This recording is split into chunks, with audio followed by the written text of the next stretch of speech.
महाड औद्योगिक वसाहतीमध्ये असलेल्या प्रदीप शेट्टे या रासायनिक कारखान्याला बुधवार दिनांक 7 फेब्रुवारी रोजी रात्री 7:30 वाजण्याच्या सुमारास भीषण आग लागली। या आगीमध्ये कारखाना जळून खाक झाल्याची प्राथमिक माहिती आहे। आग लागली त्या दरम्यान कारखान्यात जवळपास 7 कामगार काम करत होते।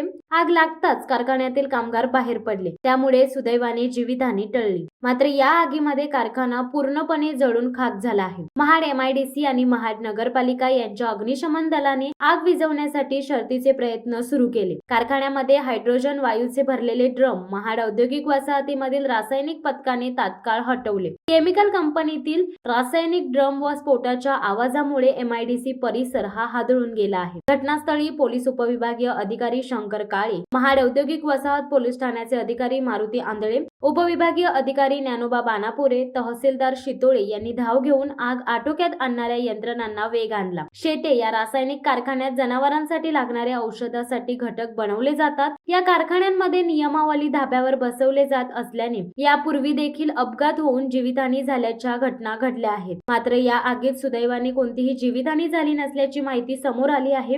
काही महिन्यांपूर्वीच एडिशनल MIDC मध्ये झालेल्या ब्ल्यूजेट कंपनीच्या घटनेतून महाड MIDC सावरत असताना या घटनेमुळे परिसरात भीतीचे वातावरण निर्माण झाले आहे। यामुळे पुन्हा एकदा औद्योगिक वसाहतीमधील कंपन्यांच्या सुरक्षिततेचा प्रश्न ऐरणीवर आला आहे। महाड औद्योगिक वसाहतमधील आगीच्या घटनांकडे शासनाने गांभीर्याने लक्ष देऊन योग्य ती कारवाई करावी, अशी मागणी कामगार वर्गासह शेजारील गावातील ग्रामस्थांकडून केली जात आहे।